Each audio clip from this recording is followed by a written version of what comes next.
गुरु चरण कमल बलिहारी रे दाता, चरण कमल बलिहारी रे,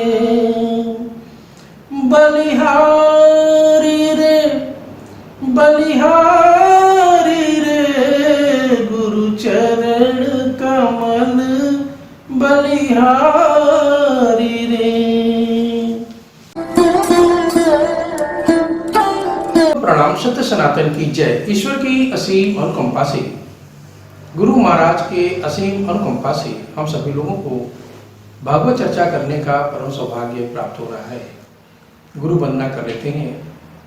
वंदो गुरु पदकंज, कृपा सिंधु नररूप हरि, महामोहतम कुंज, जासु बचन विकर। देखिए, उत्तरकांड में प्रभु श्री राम स्वयं नवधा भक्ति की बात करते हैं और हर उस स्टेप को इस कलयुग में समझाने का प्रयास करते हैं कि किस तरह से तुम इस भवसागर से दूर हो जाओगे, कैसे तुम्हारा कल्याण हो जाएगा, कैसे घर घर में शांति होगी। आप इस एपिसोड के एक एक शब्दों पे आप ध्यान दें, आपको बहुत आनंद आएगा और उस पार ब्रह्म परमात्मा का रहस्य भी समझ में आएगा। तुलसीदास जी महाराज एक चौपाई के माध्यम से बताते हैं, एक बार रघुनाथ बुलाए, गुरु द्विजपुर वासी सब आए, बैठे गुरु मुनि और द्विज सज्जन, बोले बचन भगत भवभंजन। एक बार प्रभु श्री राम ने अपना दरबार सजाया। उस दरबार में गुरु वशिष्ठ ब्राह्मण और निवासी सभी लोग आते हैं वहां पे, और जब ब्राह्मण मुनियों और सज्जनों सहित सभा में सब आकर बैठ जाते हैं तो प्रभु यह वचन बोलते हैं, क्योंकि उनका काम ये नहीं था कि सिर्फ रावण तक को ही मारना था। उनका कहते हैं ना कि यदा यदा ही धर्मस्य ग्लानिर्भवति भारत, अभ्युत्थानम अधर्मस्य दारुणिसराम्यम। जब जब अधर्म की स्थापना होगी तब तब मैं धर्म की स्थापना करने के लिए इस धराधाम पर अवतरित होऊंगा। और वो देखिए, अब अपनी बाणी से ये बताने का प्रयास करते हैं प्रभु कि किस तरह से अब धर्म की स्थापना होगी और कैसे घर घर में शांति व्याप्त होगी। कहते हैं कि देखो, वही मेरा सेवक और वही मेरा प्यारा है जो मेरी आज्ञा को मानेगा। बड़े भाग मानुष तन पावा, सुर दुर्लभ सत ग्रंथन गावा, साधन धाम मोक्ष कर द्वारा, पाइन जेहि परलोक सवारा। कहते हैं प्रभु कि देखो, ये जो मनुष्य का शरीर है बड़े भाग्य से मिलता है। सभी अच्छे ग्रंथों में ये कहा गया है कि यह देवताओं के लिए भी दुर्लभ है, यानी कि मानुष का जो शरीर है ये देवताओं के लिए भी दुर्लभ है। यह साधनों का स्थान व मोक्ष का द्वार है। इसे पाकर जिसने परलोक नहीं सुधारा वह परलोक और इस लोक में दुख पाता है और सिर धुन कर पछताता है। वह झूठे ही काल को, कर्म को और ईश्वर को दोष लगाता है। कहने का यहाँ यह मतलब है, जो सर्वशक्तिमान घट व्यापी हैं, कण कण में व्याप्त हैं, उनके नाम को हम इन सांसों के माध्यम से जो आ रहा है जा रहा है, उनके नाम को निरंतर स्मरण करने के लिए प्रभु ने सभी योनियों में श्रेष्ठ जो मानव शरीर होता है, इसको कहते हैं कि ये साधन का साधन है और इस साधन के द्वारा आप मोक्ष को प्राप्त कर सकते हैं, यानी हमको आप प्राप्त कर सकते हैं। ऐसा समझाने के लोग प्रयास करते हैं। एक और चीजें समझाने का प्रयास करते हैं। और एक गुप्त मत सब ही कहूं कर जोरी, शंकर भजन बिना नर भगति न पावई मोरी। अब देखिए प्रभु यहाँ पे हाथ जोड़कर नगरवासियों से कह रहे हैं, क्या कहते हैं कि एक ऐसा गुप्त मत है। देखिए मत यदि कोई भी हो, यदि कोई भी मंत्र जपने से या कोई बात कहने से यदि प्रभु की प्राप्ति हो जाए तो गुप्त तो नहीं हो सकता। वो गुप्त मत वो हो सकता है जो यदि हम कोई शब्द बोलते हैं तो शब्द कोई भी सुन सकता है, यानी वो भी गुप्त नहीं हो सकता। शंकर भगवान जिसका ध्यान करके जिस मंत्र का जाप करते हैं, यानी कि आप शब्दों के द्वारा उसको, वो नहीं है, वो हमारे सांसों में रमण कर रहे हैं, तो उस गुप्त मत की तरफ प्रभु इशारा करते हैं। कहते हैं कि मैं आप सभी लोगों से हाथ जोड़ के विनती करता हूं कि एक गुप्त मत है और जिसको कि शंकर के भजन के बिना मनुष्य मेरी भक्ति नहीं पाता। और ये मिलेगा कैसे? ये कहते गुरु के पास जाएंगे तभी मिल सकता है। आगे की कथा, अब ये सभा ये समाप्त हो जाती है, भगवान समझा के सबको भेज देते हैं। आगे की सभा में एक बार वशिष्ठ मुनि आते हैं।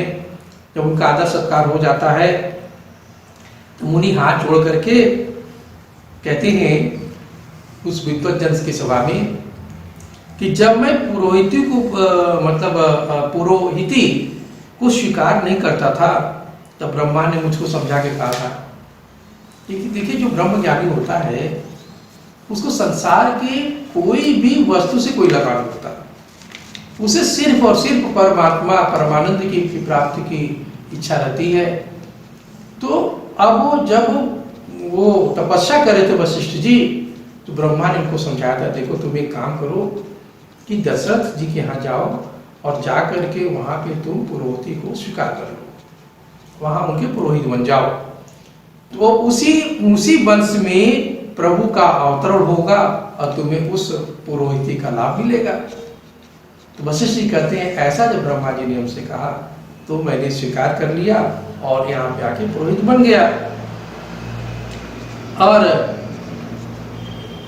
नाथ एक बर मांगूं राम कृपा कर देव, जन्म जन्म प्रभु पद कमल कबहु घटे जननी। अब वशिष्ठ जी प्रभु राम की जब बहुत समय बीत जाता है तो एक बार हाथ जोड़ के यही विनती करते हैं कि हे नाथ, हे परमात्मा, मैं आपसे एक वर मांगना चाहता हूं, कृपा करके हमको दे दीजिए। जन्म जन्म जितने जन्म हो आपके इन चरण कमलों में मेरा ध्यान लगा रहे और मेरा प्रेम कभी भी आपके प्रति कम ना हो। तो हम मुस्कुराने लगते हैं, कहते हैं वशिष्ठ जी आप सब ले लीजिए, सोना चांदी राज सिंहासन जो इच्छा सो ले लीजिए, अड़िबा सिद्धिबा गड़िबा जो भी चाहिए आप ले लीजिए, लेकिन भक्ति क्यों मांगते हैं? तो प्रभु वशिष्ठ जी कहते हैं नहीं प्रभु, ऐसा ही कीजिए कि जिस कार्य के लिए हमको मानव तन मिला है उससे हम मोक्ष को प्राप्त हो सके। प्रभु भी कहते हैं अच्छा ठीक है, ऐसा ही आपके साथ होगा, आप जाइए। और वशिष्ठ जी को वहीं से प्रभु विदा भी कर देते हैं। अब देखिए आगे कथा इस प्रकार से आती है कि अब उस दरबार में नारद जी भी आते हैं और उनके जीवन चरित्र का मन भावन वर्णन खूब करते हैं, वो भी उनका प्रभु का दर्शन कर स्पर्शन करते हैं, उनका भी जीवन धन्य हो जाता है और वो भी अपने लोक को चले जाते हैं।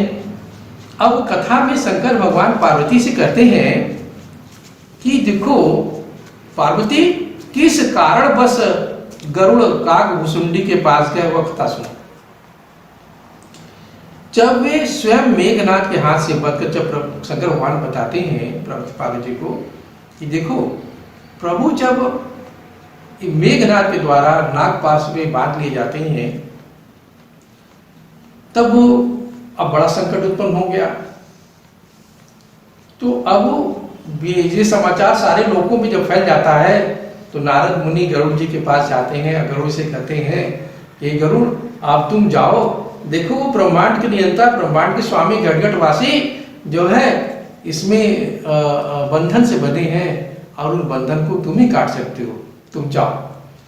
अब गरुड़ जी तो स्वयं ही समझते थे कि यही व्यापक पार ब्रह्म अजन्मा बाड़ी के स्वामी माया मोह से परे जो परमेश्वर है, जिनका नाम जब कर मनुष्य संसार रूपी बंधन से छूट जाते हैं, उन्हीं को एक छोटे राक्षस ने नागपाश में बांध लिया। उनके नागपाश को काट भी रहे हैं, नागों को मार मार के हटा भी रहे हैं और ऐसा सोच भी रहे हैं। जब बंधन को काट दिया तो उनके मन में व्याकुलता हो गई, परेशान हो गए। वो सोचने लगे कि ये तो सब कर सकते हैं, एक छोटा सा जो राक्षस है मेघनाथ है उसने इनको नागपाश में बांध दिया और ये उससे मुक्त नहीं हो पा रहे, और इस ब्रह्मांड के स्वामी को मुझ जैसा जीव बंधन से मुक्त कर रहा है। तो व्याकुल है, फिर रहे हैं, उनके मन में शंका है, समाधान नहीं हो रहा है। वो शंका से बार बार प्रभु को देख रहे हैं। तब वो इस व्याकुलता में देवर्षि नारद जी के पास जाते हैं और मन में जो संदेह था वो कहते हैं। जब सुनकर नारद जी को बड़ी दया हंसते हैं, कहते हैं गरुड़ ऐसा मत सोचो, मुझसे भी कैसी गलती कई बार हुई है, तो प्रभु ने मेरे ऊपर भी अपना माया का पास जो बांधा था, मैं भी बंध गया। बाद में समझ में आया कि सारा करने धरने तो उन्हीं की होती है। तब तुम एक काम करो, तुम अपने शंका समाधान तो हम नहीं कर सकते तुम्हारा, तुम ब्रह्मा जी के पास जाओ। जब वो ब्रह्मा जी के पास जाते हैं गरुड़ जी, तो अब गरुड़ जी ब्रह्मा जी शंका पूछते हैं तो ब्रह्मा जी कहते हैं कि देखो गरुड़, प्रभु की माया का अमिट प्रभाव है जिसने मुझे कई बार नचाया है। अब तुम्हारा समाधान शंकर जी ही कर सकते हैं, उन्हीं के पास है। तो जब शंकर जी के पास जाते हैं तब अत्यंत आतुर गरुड़ जी मेरे पास आए। शंकर भगवान कहते हैं कि अब वो मेरे पास जब आए, मेरे चरणों में उन्हें सिर नवाया और फिर अपना संदेह बताया। अब चूंकि वह मुझे रास्ते में मिले थे, मैं कहीं बैठा नहीं था, कैलाश में नहीं था, मैं जा रहा था कहीं, तो रास्ते मिले। जब रास्ते में मिले तब मैंने कहा कि मैं तुम्हें किस भांति समझाऊं, तुम्हारा संशय तभी दूर होगा जब बहुत काल तक शुभ सत्संग करोगे। बिना सत्संग के हरि कथा सुलभ नहीं है, और बिना हरि कथा के अज्ञानता दूर नहीं होती, और बिना अज्ञानता के दूर हुए प्रभु के चरणों में अनुराग दृढ़ नहीं होता। और मैंने उनको ये समझाया कि तुम एक काम करो कि तुम काग भुसुंडी जी के पास जाओ। काग भुसुंडी जी जो एक कौवे हैं, देखिए एक खगेश यानी पक्षी राज गरुड़ है। अब उनको किसके पास जाना है? एक छोटे से पक्षी जो कौवा है उसके पास जाना है। अब यहाँ एक कौवा जो है पक्षी राज गरुड़ को उपदेश देगा, समझाएगा प्रभु की माया को। भगवान यही चाहते थे कि पहले इसका घमंड दूर हो, ये सोचता है कि मैं पक्षियों पर राजा हूँ, और वो एक छोटे से पक्षी से जब ज्ञान लेगा तो उसका घमंड ऑटोमेटिक टूट जाएगा। अब आगे देखिए प्रभु, अब गरुड़ जी जो है कागभुसुंडी जी महाराज के पास पहुंचते हैं कौवे के रूप में। कागभुसुंडी जी महाराज उनका बड़ा अवगत करते, फिर पूछते हैं कि हे खगेश, हे पक्षी राज गरुड़, आपका किस कारण आगमन हुआ है? गरुड़ जी पूरी बात बताते हैं कि मैं इनके पास गया, इनके पास गया, इनके पास गया, फिर सभी लोगों ने क्रमशः आपके पास भेज दिया। अब आप हमें वो प्रभु श्री राम की अत्यंत पवित्र सुख सदा सुख देने वाली और दुख राशि को नष्ट करने वाली कथा को सुनाइए। मैं बार बार आपसे प्रार्थना करता हूँ। आगे कौन सा प्रदेश से उपस्थित होता है अगले एपिसोड में हम लोग बात करेंगे। एक छोटा सा भजन। गुरु चरण कमल बलिहारी रे दाता, चरण कमल बलिहारी रे, बलिहारी रे, बलिहारी रे, गुरु चरण कमल बलिहारी रे। भवसागर में नीर अपारा डूब रहा नहीं मिले किनारा, सदगुरु पल्लू में दिया उबारी रे, सदगुरु पल्लू में दिया उबारी रे, गुरु चरण कमल बलिहारी रे दाता, चरण कमल बलिहारी।